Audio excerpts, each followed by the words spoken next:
This program is rated PG. It contains themes and scenes which may not be suitable for very young audiences. Parental guidance is advised.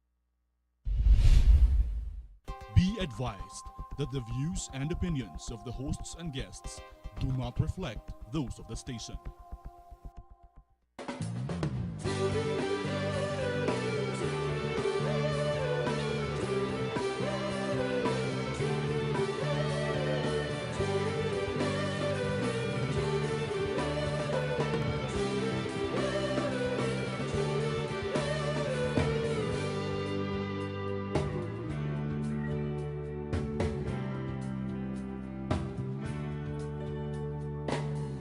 There's a tear in your eyes, I know, I can feel that it's not. Good day to our televiewers. Today is a day wherein a lot of audience will be benefiting to our topic for this afternoon. But before anything else, I would like to introduce to you my co-host, no other than Atty. Cynthia Bajamunde.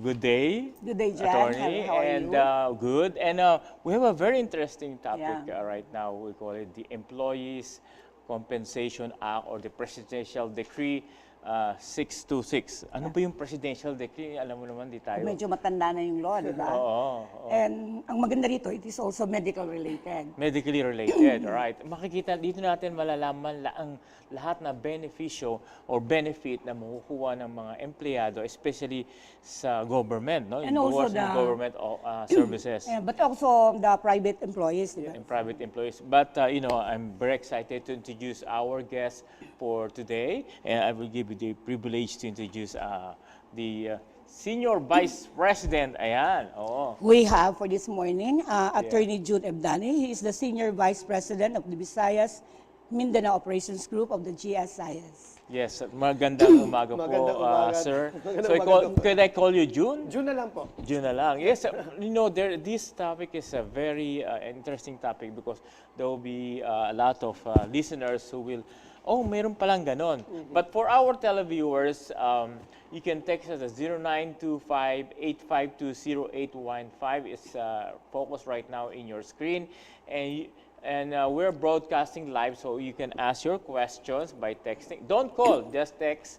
And we will try our very best to answer all your concerns, di ba, Tony? And you know, alam mo kasi, marami mga, especially for the government service, there's a lot of employees who had like a lot of sickness and accidents. And eventually death, no? Na hindi nila alam na may marami palang pwedeng makuwang benefit dito. And siguro yung iba halos nakapag-retire na, nagkaroon ng disability retirement, na hindi nila alam na may mga benefit pa silang additional benefit na makukuha natin dito sa mga sa GSIS. And ngayon, we're very lucky to have the Senior Vice President of the Government Service Insurance System of Visayas and Mindanao. Okay. So, what is ano ba itong Employees Compensation Act? Okay, so Doc Jan and Yes. Attorney Cynthia, magandang umaga sa Magandang inyong umaga po. lalo-lalo po sa taga-panood nito. Opo. Ito pong Employees Compensation Act ay nakapaloob sa batas na tinatawag natin Presidential Decree 626. Medyo matagal na nga. Tama na si Attorney Cynthia. Matagal na ang batas. Ito ay naging ganap na batas noong January 1, 1975 pa. So, 70s pa ang batas. Okay. PD 626. So, during the time of President Marcos. President Marcos. President Siya po ang Okay. lumagda po nito, ng batas na ito. Ito po ay nag-create ng commission, ang tinatawag natin Employees Compensation Commission, isang sangay ng gobyerno na nagpapatupad ng programa para mabayaran ng benepisyo itong mga manggagawa, maaaring sa pribado o sa publikong sektor, ng benepisyo kung sila ay nagkakasakit o sila ay nagkakaroon ng aksidente o sakuna or namatay in relation to their job. So that means, sir, this Presidential Act 626 is applicable to the government and private sector? Yes, Yes. oo. Isang Okay. batas lang ang umiiral para dun sa mga manggagawa sa publiko at sa pribadong sektor. Ang ibig niyo bang sabihin, mula ito Presidente ng Pilipinas hanggang sa pinakamaliit na kawani ng gobyerno, Ganun po ba? ah, Applicable siya? Tama. Ganon din sa private sector? Ganon din sa private sector. So that means you have to be employed. Yes, yun na po ang requirement. Kailangan empleyado at nakatala po ang kanyang pangalan doon sa tinatawag nating membership records ng GSIS, database ng GSIS. So wala siyang separate na membership form or membership book? Wala. So pag GSIS member ka at SSS member, kasali ka? Kasama ka na doon. So lahat po ng mga nagkaroon ng sakit during the time na nagtatrabaho sila at saka nagkaroon na aksidente during the time na nagtatrabaho sila at namatay po during the time na nagtatrabaho sila will benefit with this Employees Compensation Act. Yes, Doc. Pero mayroon pong isang, kumbaga ba, criteria. Yung kanilang sakit, ang kanilang aksidente na nangyari, o kaya ang pagkamatay ay dapat work-related. Work-related. Kasi naman, kung hindi po ito work-related, papasok sila doon sa ating ibang batas, Republic Act 8291. So ano po naman yung 8291? Yung charter ng GSIS.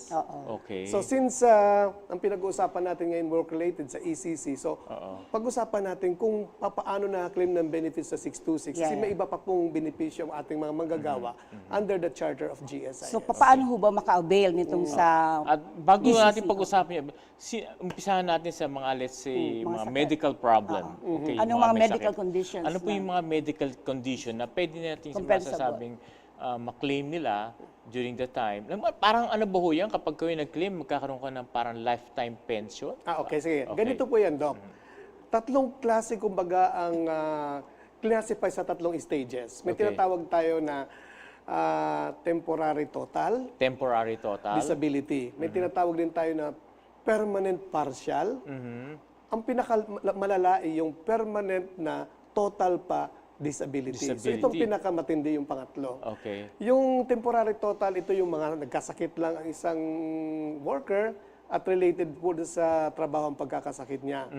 Pag sinabi natin na PPD or permanent partial, nawalan siya ng isang bahagi ng katawan. Maaring ito ay daliri, isang kamay, isang paa.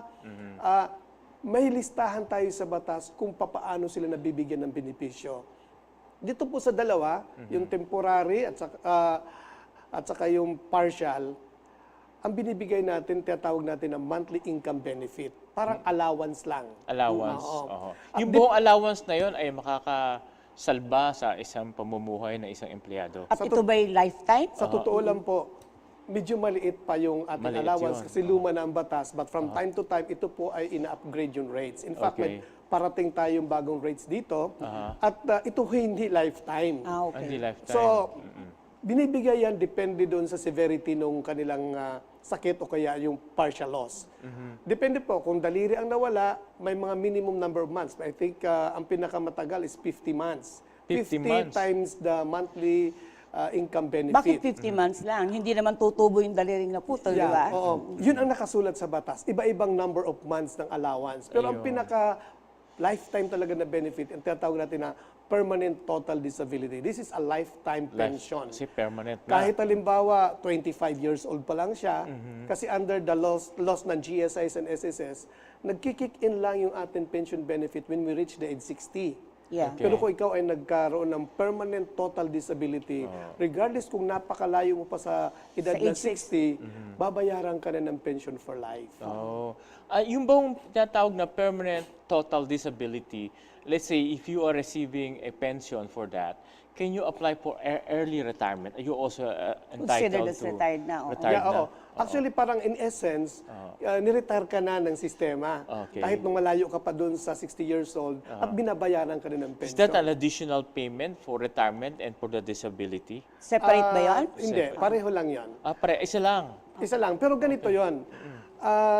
Ang ating kasi batas sa GSIS, Republic Act 8291, mas pogi yung benepisyo, mas malaki. Mas malaki. Kung kukumpara natin dito sa EC. So, ibig sabihin you can only choose one. Meron po tayong batas kasi na tinatawag na exclusivity of benefit. Pero nung humingi po kami ng legal opinion on that, pwede naman tayong magbayad doon base doon sa mas malaking halaga. So kung halimbawa ang pension mo sa EC is 3,000 pesos, pero ang pension mo pala doon sa GSIS under 8291 is 20,000 pesos. Babayaran ka namin ng 3,000 sa AC, babayaran ka namin ng difference which is 17,000 pesos para mapunuan mo at ma-avail mo ang mas malaking halaga ng pensyon. Pero halimbawa, I'll give you a hypothetical question. Halimbawa, at age 61, kasi age 60 is parang voluntary, ano lang yan, di ba? It's not yet mandatory retirement. Optional. Optional. At age 61, halimbawa, na-disgrasya ka, naputulan ka ng paa, but still you continue to work until you reach the age 65 or hanggang 61, you retired na. Can you not receive both benefits because you are also partially disabled? Ganito, pag 61 years old ka at ikaw ay nagtatrabaho pa rin, kailangan mo mag-resign muna para makuha mo ang pension under Yes, GSIS. you need to retire. Halimbawa, nag-retire ka at age 60 at tumatanggap ka na ng pension at pumasok ka ulit sa pagtatrabaho at age 61 at nagkaroon ng sakuna or sakit na covered po ng ating PD 626, babayaran ka pa rin ng benepisyo. So, under dalawa ang PD matatanggap mo 626. if you retire. Okay. So, dalawa coming from EC, from the Employees Compensation Yes. Act, and the other one from as a Yes, regular member of the kasi GSIS. ibang set ng service po yan. May isa akong tanong kasi dyan, in the GSIS, there is this accident insurance which you can avail separately. Yes. So meron ka ng accident insurance then. Now, if you meet an accident while you are a government employee or you are a private employee, can you also avail of that? So, paling tatlo yung pagkukunan mo. Tapos nasa retirement age ka na. Pwede mo ba yun? Napakagandang patalasta sa amin yan, Attorney Cynthia. Kasi sa totoo lang, meron tayong tinatawag na non-life insurance business sa GSIS. Non-life insurance. Okay. Sa halagang 50 pesos, pwede ka nang bumili ng insurance coverage for accident. Yung mahilig mag-travel, ba? Yes, Travel insurance. 50 pesos, covered ka ng 50 Kada buwan. mil. Kada No, buwan. isang taon. Isang taon. Napakamura naman nun. Napakamura. Pero iba-iba yata ang rate niyan. May 1,000, may 2,000, di ba po? Pero ang basic po kasi na coverage is sa ating is 50 pesos. Gusto mo ma-cover ng 50 mil sa isang taon, para ka lang bumili ng burger. So 50 pesos is equivalent to 50,000 claim. Pero pag mataas ang iyong premium, Lalaki at Lalaki. lalaki. At wala pong limit yan. so mas maganda yun. Kahit 10 milyon halaga ng insurance coverage, pwede po natin So mas bilhin. maganda yun kesa yung kumukuha ka ng travel insurance, kada lakad ng official na lakad ng gobyerno. Yes, so maganda po sa isang taon, during our birthday, bibili tayo ng insurance na ganyan kasi hindi po natin Can you alam. buy it on your own? Can the employer or the government pay This for is you? available over the counter. So kahit sino pong gustong bumili ng insurance Pwede rin ang package, employer. Employer. Ang iba pong ginagawa nito sa mga LGUs, for example in Cebu or in other provinces, lahat ng kanilang manggagawa, kino-cover na nito kasi napakamura nga lang naman. Yeah. Sa halagang 500 pesos per year, Yeah, as compared to only travel insurance. 500,000 ang coverage As compared to nila. the travel insurance, di ba? Mga 800 per Yes. travel. Oo. Sir, going back to the when you say temporary partial na mga employee na nag-file ng temporary partial disability, ito ba sir, when you say pwede kong di pumasok doon sa opisina dahil you're partially temporary partially disabled. Ngayon, let's say habang ikaw ay nasa disability, pwede ka bang magtrabaho pa sa ibang kumpanya just in case private halimbawa? Halimbawa, sinabi ng doktor na ikaw ay natanggalan ng TAMB, for example. TAMB. At makapagtatrabaho ka pa naman. Babayaran ka namin ng monthly income benefit dahil sa pagkawala ng TAMB. I think 50 times the allowance. Pwede ka magtrabaho. Wala Pwede namang problema magtrabaho. sa amin yan. Hindi ba parang double compensation yun? Ma-charge ka naman double compensation? Titigil ba yung pensyon? Ito kasi allowance lang ito. Allowance lang. Allowance, hindi po ito pension. So, Okay. bibigyan pa rin siya. Bibigyan pa rin siya. May Ayun. gusto sana ako itanong, ano yung mga sakit na Yan. naka-enumerate sa batas kung meron man na masasabi nating work-related? Okay, so medyo mahaba ang mga listahan ng sakit. Pero Pero siguro, yung most common ang most na- common siguro, Siguro. nung una, Aside from the accident, aside yung from puto the lang, accident, di ba? Depende kasi yan sa exposure ng empleyado sa trabaho. Halimbawa, pag-usapan natin, ang mga most common na sakit sa Pilipinas, diabetes. Yes. Diabetes. Magpa-file sa amin ngayon ng claim. Kung titingnan natin ang list ng occupational diseases, hindi po siya covered. Ang diabetes. Kasi lifestyle, Lifestyle. Hereditary daw yan, sabi Right. ng ating Okay. batas. So hindi siya naku-cover. Meron po tayo isang common na naman na sakit, hypertension. Hypertension and Ito heart ba ay disease. covered ng heart disease? Depende. Nako-cover po ito. Kailan nako-cover yung hypertension?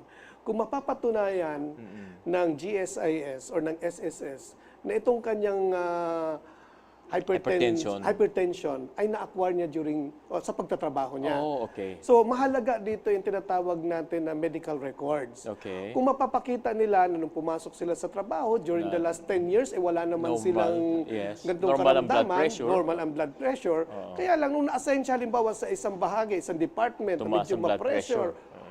Halimbawa, naging traffic na siya, nandun na sa traffic, napaka-stressful ng trabaho ng mga gano'n.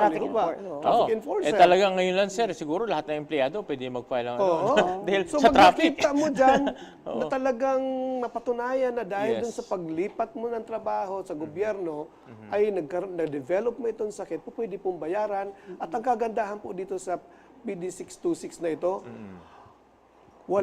mayroon po ditong tinatawag na medical reimbursement compared po dun sa batas ng GSIS. So aside from PhilHealth, pwede ka rin magkaroon ng medical reimbursement dito? Napakaganda kasi dito lang po ito sa PD 626. So kung mayroon ka pong hypertension, so yung mga gamot, lahat, consultation, kung na-hospital ka, pwede mong maklaim yun. 100% ba, sir? Sa gamot, kukuha namin 100%. 100%, malaking bagay yun. Malaking bagay Kahit yun. na-cover na siya ng halimbawa, senior citizen na Yes, empleyado. so lifetime So po you can yun. avail all the Is that laws only for available. the government service? Pati private? Pati SSS. Pwede pala yun. Pwede. So yun ang kagandahan ng batas ito. Yung heart diseases. Yun na, titingnan rin po kung ito po ay work-related. So ngayon may tatawag din tayo pangatlong common na sakit sa atin, yung cancer. Di ba? Cancer. Covered ba ito? Yes, sir. Depende din sa mga cancer. May mga cancer kasi na na-acquire na isang worker dahil sa halimbawa expose siya sa fumes o kaya sa mga chemicals. Okay. Parati siya nasa private sector kung sa factory siya, iba-ibang chemicals ang exposure ng mga workers. So, Pero maraming sinasabi yung mga doktor na yung mga cancer ay stress-related. Hindi, minsan Diba? ang cancer, Stress-related. walang pinanggalingan, Walang idiopathic pinanggalingan, Halimbawa, lung cancer, pwedeng dahil sa sigarilyo. opo. Pero Iba, pwedeng hindi. Pwedeng hindi rin, no? Pwedeng ito hereditary, pwedeng acquired, pwedeng work-related. Yes. So you have to prove that. Yeah. Bagamat, Dok, mabait itong pag-classify ng mga sakit, hindi man tayo masyadong stricto dan. Mayroon pong provision ang batas na nagdi-disqualify naman sa member. Nabanggit niyo po yung pagsabi niyo paninigarilyo.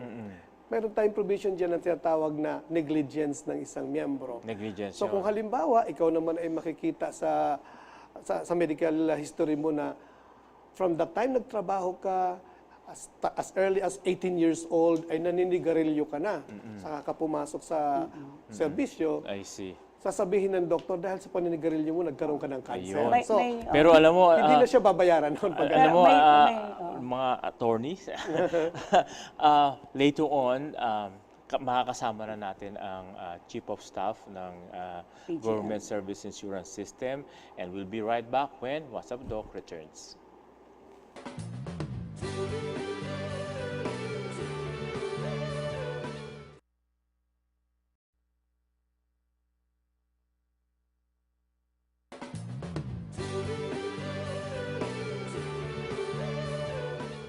Yes, and we're back here in What's Up, of course. Together with me is my co-host, no other than Attorney Cynthia Bajamunde. Jancen, we have another guest. Yes, and it's very informative pala itong mga... Oo, maganda to. Ang dami ko natutunan dito, hindi ko nabasa sa libro to eh. Oo, wala talaga sa libro to. Oh, no? and because of the Presidential Act 626, no, which is the Employees Compensation Act, no, and marami palang benefits na makukuha ang mga empleyado from public and private sector. But incidentally, our guest is from the Government Service Insurance System. But it's still the same. The big boss of the big bosses of GSIS.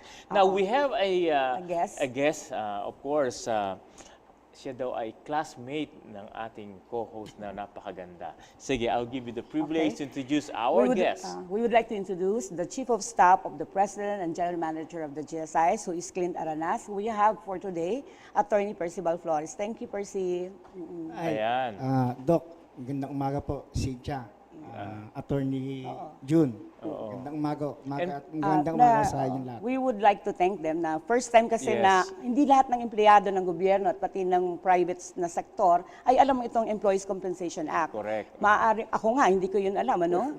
At konti lang siguro, at maganda itong pagkakataon Yes, na ito, exactly. that we tell the people. Very informative. And for our fellow viewers who are watching right now, you can text us at 0925-852-0815, and we're broadcasting live.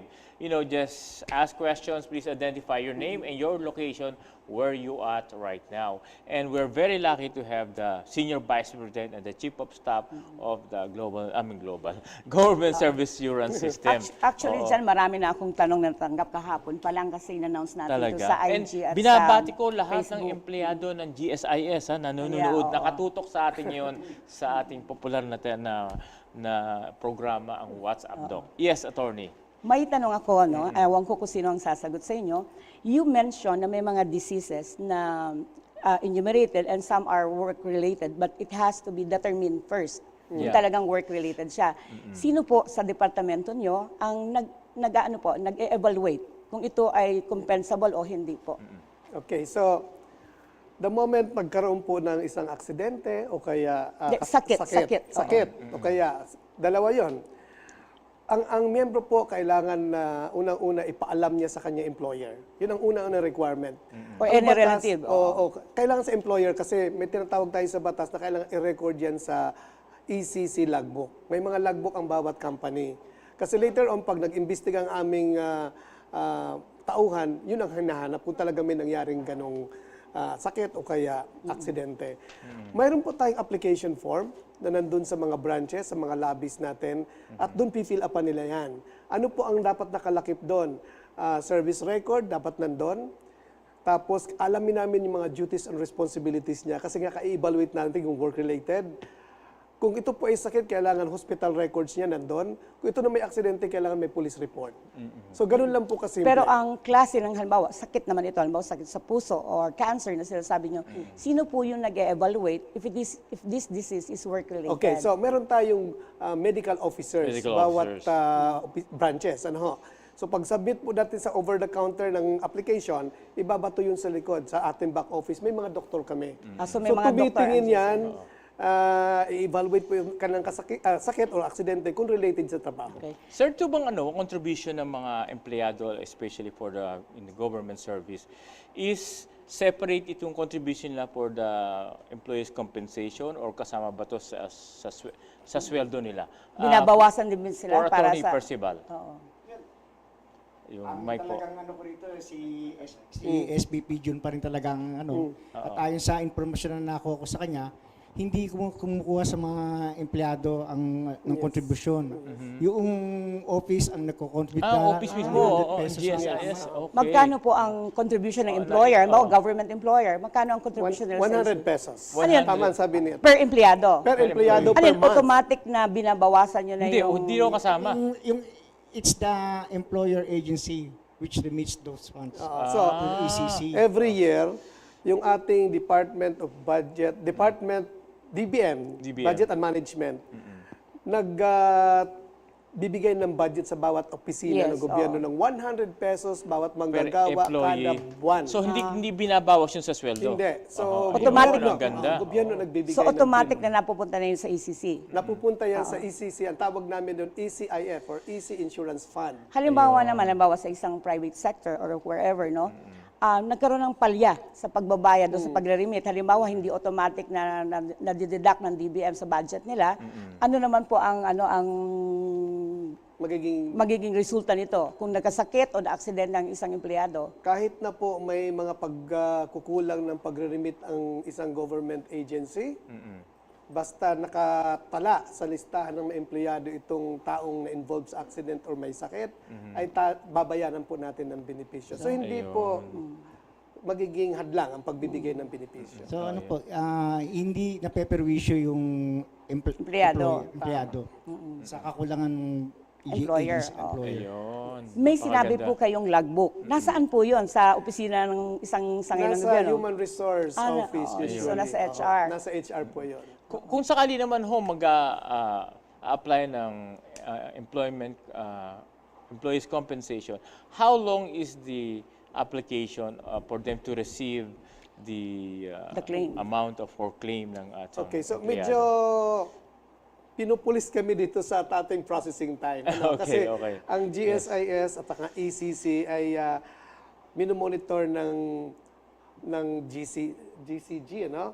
Para kung every year tinitingnan. So ang ating proseso dito is 30 days. 30 days? 30 days. So Okay. dapat sa loob ng 15 days matapos namin yung medical evaluation at sa loob ng 30 days ay mailabas namin, mabayaran namin yung benepisyo. Ngayon, tayong mga abogado, di ba, Attorney Percival, karamihan ng mga trabaho ng abogado kahit pa sa private or sa public sector, medyo stressful. Katulad yung mga fiscal natin, yes. mga huwes natin, Of course, yeah. including our politicos, the mayors, the senators, and other Ayun nga, politicians. yung ano? ba isa? Yung Halimbawa- bang mga mayor, kasi they're only allowed, let's say, 3 years ang kanilang position. Kasama ba rin sila sa employment? Kasama Kasama, pa rin po. kasama. After 3 years, Ay kung hindi ho Kung sila nanalo ulit. tatakbo. hindi nanalo ulit. Halimbawa. hindi na po. Hindi Hindi na. na sila So po. during their term lang. Yeah, during their term. Halimbawa nga sila, no? Yung mga trabaho kasi nila very stressful. Halimbawa, isa kang fiskal o isang PAW, no? Public attorneys, lawyer, no? Paano yung mga heart disease? Hindi naman sila, wala naman sa mga lifestyle, mga vices, wala silang ganon. Na ano ba yan? Na, Just, oo. yung sa akin sa experience ko, nung ako'y Nasa assistant secretary sa Department of Education, maraming mga teacher nag-a-apply niya at nabibigyan ng employees compensation. O Yung teachers din, di stress ba? nila, pero talagang work-related. Yung Oo. Stressful yan. Hindi Kasi ba tayo- makukulit, Isipin mo et mga cetera, 50 bata yung inaalaga mo at Hindi ba tinuturuan tayo mo. very strict in the interpretation of who will claim or what will be the kind of disease na pwedeng i-claim? Hindi ba tayo stricto dyan? Well, may listahan nga, may occupational diseases. Kaya meron pa tayong, ang atin naman na commission ay hindi naman sarado ang utak. Okay. Pag ang kanyang sakit ay makita talaga na dahil sa environment ay magkakaroon ka ng ganung karamdaman, ay ginagrant yun. Like for example, halimbawa itong nasa DPWH, ang trabaho mo ay nagja-jackhammer ka. Napaka-stressful ng trabaho na yon. Correct. Although hindi naman naka-specify sa batas yan, ay binabayaran ng benepisyo pag gano'n. Halimbawa, Case-to-case basis pa rin. halimbawa rin yung mga health workers natin. Kasi may isang tanong sa akin dito, isang medtech sa isang government hospital. Ano? After passing the board ng medtech, yun na yung trabaho niya. No? So yung mata niya medyo iba na. Kasi silip dun sa, probably dun sa microscope. Nanlalabo ang paningin mo. Yung labo ng mata niya, isang mata lang eh. Kasi silip. Yun ba compensable kahit wala sa listahan? Well, Wala bang libreng salamin o ano? Kung isang mata, maaring bayaran siya ng tatawag natin na monthly income benefit dahil ano lang siya temporary lang, isa lang ang nawala sa kanya or partial Mas lang ang nawala mataas sa yung kanya. ginagamit niya sa trabaho. Kasi alam mo naman ang medtech, napaka-overwork yan. Kasi sa isang hospital, marami na siguro yung 2 o 3 medtech. So sila talaga yan. May pagsusuri po tayong gagawin dyan. Pero hindi pa po siya gagraduate dun sa tinatawag natin na permanent total disability. Yung Pero life habang benefit nagtatrabaho siya, meron na rin siyang matatanggap. monthly income benefit lang. In addition, yun, sa Yun sweldo na- niya. yan. Sir, there are some instances that let's say nagkaroon ng parang permanent disability, either nagkasakit siya or na-aksidente siya. And of course, they don't have the ability to come to the office and apply for this Easy, employees compensation. So paano yun, sir? Hindi sila makalakad, hindi sila makapunta sa opisina. How can you help Pwede them? naman tayo tumanggap ng application sa kanilang authorized representatives, Ayun. lalo na sa mga kamag-anak, Yun. anak, mga Asawa. kasamahan sa asawa. So wala po tayo doon na kumbaga problema. Basta mag-authorize lang sila ng isang Okay. representative. Nabanggit kanina na pwede yung mga politiko, no? Uso ngayon yung mga pinabatay na mayors, no? Sabi nyo kanina kasama sila. Halimbawa, hindi namatay o yung iba talagang namatay, are they also entitled, I'm sure work-related Oo, yun. work-related. Pag sabihin political reason, they are into politics. Ang view ko dyan na attorney Cynthia, it still depends kung ano naging motive ng pagkamatay niya. Kasi kung work-related ang pagkapatay sa kanya, Maaaring siguro i-consider. Pero halimbawa, may negosyo siya, may kabanggaan sa negosyo. I O don't kaya think may it will- kalaguyo. Oo, kaya may personal reason. Personal kung reason, pagpapatay. oo. Walang reason.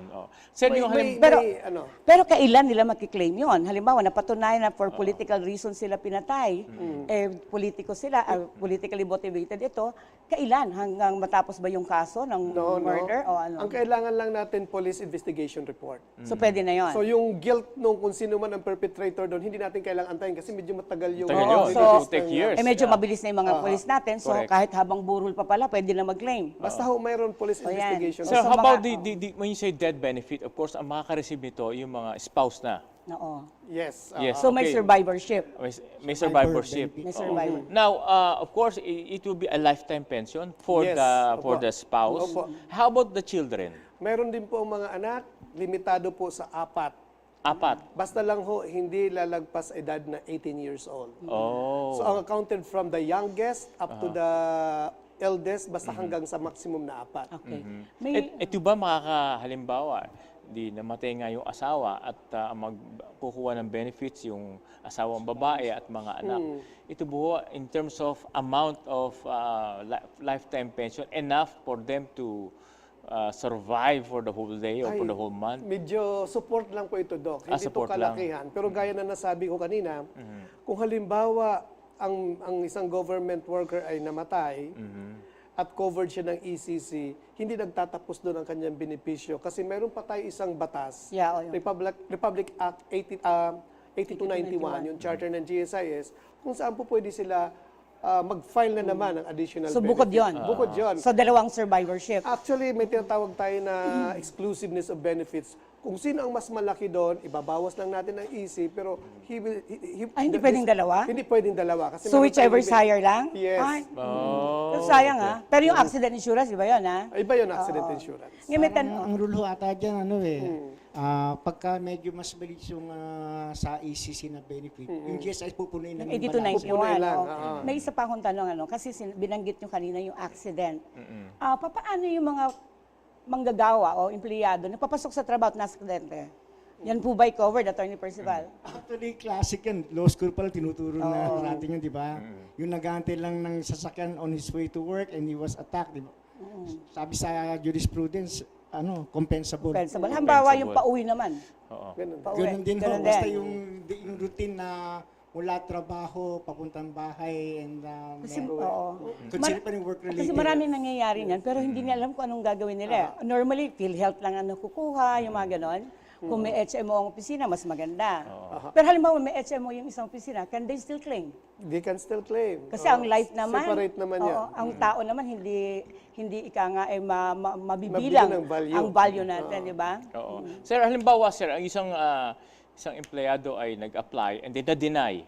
Could they appeal again to your office for Well, as far as I know, pagka na-deny sa branch, they can go sa GSIS main office. Siguro sila, sa main office doon sila pupunta kasi definitely there are several of the claimants na na-deny yung kanya. And then sir, kung na-deny ulit from the Saan pwedeng umakyat? saan pwedeng umakyat, sir? then papasok din yung Rule 43 ng Rules of Court, I believe. Then from GSIS to the Court of Appeals. Court of Appeals, then eventually Supreme Court, baka pwede pang ganoon. So it will Meron take na bang a while. ganon?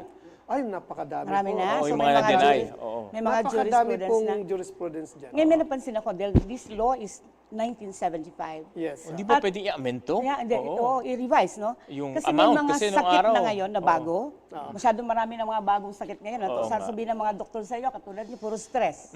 No? Puro work-related. Correct. Hindi ba natin planong baguhin ito o pag-aralan muli? I-amend ulit? Patuloy ang pag-evaluate ng ating batas. Kung ito po ay practical pa, ito po ay applicable pa ang rate. So, pag nakikita ng commission na medyo mababa na, kagaya po ng nangyari last year, medyo mababa na yung mga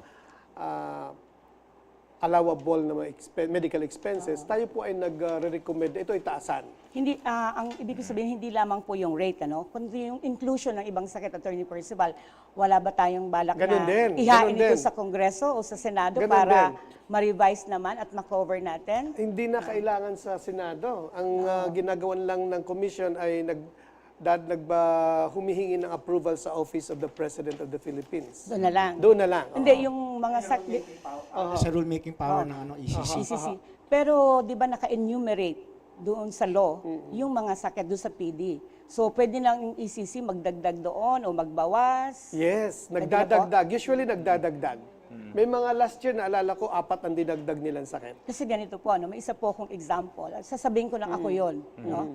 I had a carpal tunnel, no? Inoperahan. At that time, sabi sa ng friend ko from GSIS, compensable siya. Okay. Pero nag-ano muna ako nag-therapy for a year, nag-atrophy yung kamay ko Wala naman ako ibang ginagawa bukod sa mag-type, magsulat. Yun naman yung trabaho ng abogado, di ba? Pero when I approached GSI, sabi hindi na siya compensable. So saan ko nakuha yung sakit ko sa kamay? Hindi naman po pwedeng, hindi naman Sa ako pagluluto, naglalaba. hindi kaya? Hindi naman din. So paano ang explanation po doon? Kasi natanggal siya daw doon sa yung carpal tunnel syndrome. Hindi lang ako familiar dun sa pagtanggal, pero palagay ko kung ito ay carpal tunnel nga, related dito sa trabaho. Pero nung panahon na yun, wala akong na-claim. Sige po, But titingnan we natin. have a texter Tingnan from, ito a texter natin from cellphone number ending at 4791 from James of Laguna. Ito ang sabi niya, ang tanong niya, meron bang benefit ang employee na sa SSS nagko-contribute o pang government employee lang ito? Ayan. Okay, so sa private sector, mayroon po counterpart ito sa private sector. In fact, ang kanila dong contribution mas maliit lang. Oo. 30 pesos lang ang basic na contribution ganoon. ng government. Hindi instead of 100, ha? Yes. So ano ko ang nagbibigay nito yung employer? Employer na nagbibigay. Employer, okay. Ito may isa pang tanong. Ito pa from cellphone number ending at 2238, attorney. Good noon po, attorney. Yung isik ko po sa GSIS 2004 pa. Retired sa Philippine Air Force. Wala po akong nakuhang pension kasi nag-take all daw ako. 28 years po ako sa service. Totoo ba yung take all na narinig ko ngayon lang? Okay, so ang intindi ko po sa kanyang katanungan, ang father ba niya? Siya yata. Siya Siya, yata, nag-take Retired all Air siya, Force. matagal na. Ano po itong take all? Isa po ito sa mga retirement packages na ino-offer ng GSIS. RA 1616, meron po tayong pinaka-latest na version ng batas, Republic Act 8291. Pag sinabi take all, kukunin mo na lahat ng benepisyo mo. Wala ka ng pensyon. Parang lump sum. Lump sum. Regardless Lump sum. kung EC siya or sa 8291. Sa 8291 lang po. Oo. Sa so, EC, oo. ibig sabihin, kinuha niya na, wala po tayong retirement benefit sa EC. Sa, Okay. Ang take all na Pension, sinasabi niya is retirement benefit sa GSIS. Ay, yung disability pension. Separate po yon. So, parang kinuha niya muna ang benepisyo sa amin. So, ang assumption doon is tumigil na sa pagtatrabaho. Tapos later in life, siguro nagkaroon siya ng sakit or disgrasya Yeah. na sinasabi niya, pero kung wala ka na sa trabaho, hindi na siya mako-qualify as work-related. Pero may isa akong kaso noon, may isang kaso noon na mga farm technician ito ng isang private companies, no? And then later on, after they are severed na from the company, nakadevelop sila ng mga illnesses kasi mga exposed sila sa mga agricultural chemicals. Can they still avail? Oo. Kasi marami nga, meron din tayo sa gobyerno niyan under the Department of Agrarian, di ba? May mga nagpapademo ng mga agricultural chemicals. Are they still covered?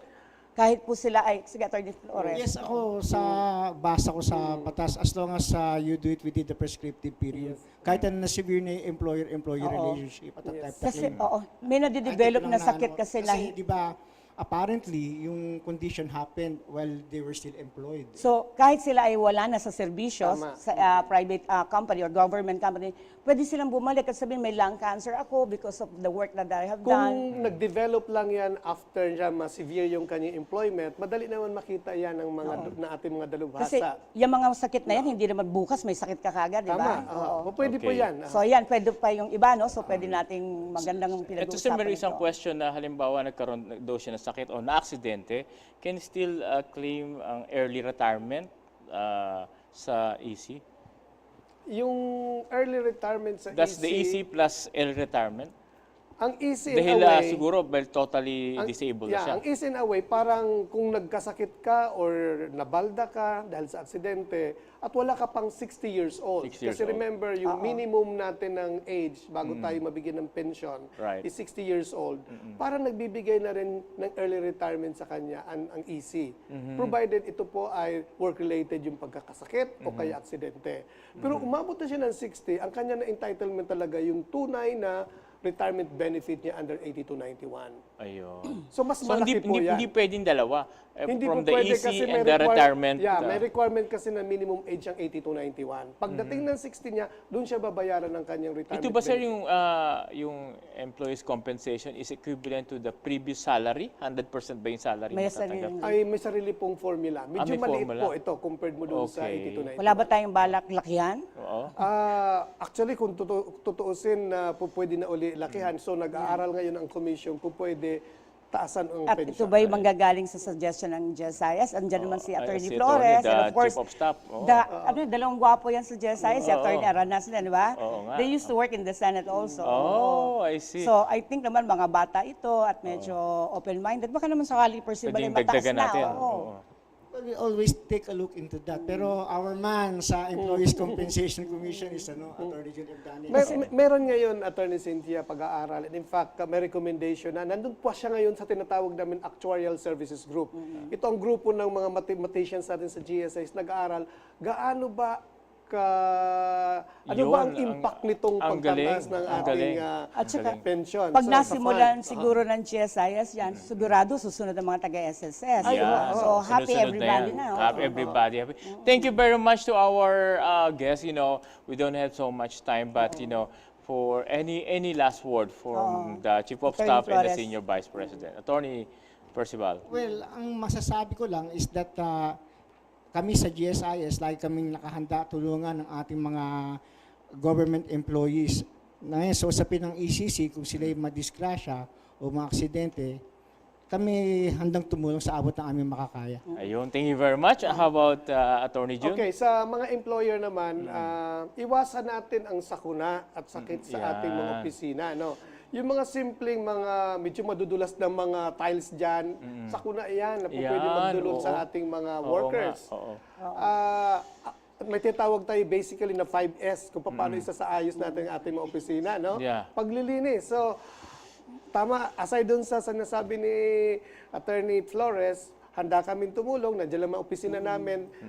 Lahat ng ating branches ay meron kami doon na Sir, hindi ba pwede counter. kami magbigay ng lecture about wellness center sa GSIS para ma-prevent ang pagkakasakit ng isang Baka po empleyado? pwede naman po. Sige. We will coordinate, ano? Ipag-ugnayan na kay Chief of Staff siguro. Ngayon, nga pala dyan, napakahaba sana itong topic na to, no? Ang ganda sana. Pero we have to go, no? Pero I'll see you sa Kuala Lumpur. Oh, yan, oo. Oo. On July 15, 2018, ang Axiata Arena, Kuala Lumpur, Malaysia. It will be the fight of the century between Matis and of course, Matis and Senator Pacquiao. our Senator Pacquiao. So, we're inviting everybody to come to Malaysia and watch. July 15, next Sunday. Yes, that will be next So I'll Sunday. see you there. Yeah, we will be there at I hope you Malaysia. can come also. Yes, so thank you very much, Attorney. Any plugging for our televiewers? O medyo wala na tayong time dyan. Oh, hindi, imbitahan mo na lang sila sa Malaysia. And this is Dr. Cenica. You can lang go to www.jancenscosmeticsurgery.com, and we have an Instagram and Facebook account, and you can call us at 521-1444 for Jancen, Manila, and we have also branch in Pampanga, in Angeles, Pampanga, with Dr. Buddy Kililan. Thank you very much. Thank you very much, Thank you, Attorney, thank you. Maraming Attorney salamat Percival, din po. Attorney Jun, and thank you very much to our staff, si FC Rhea. and Aurea Udale. We're gonna Thank miss you. you.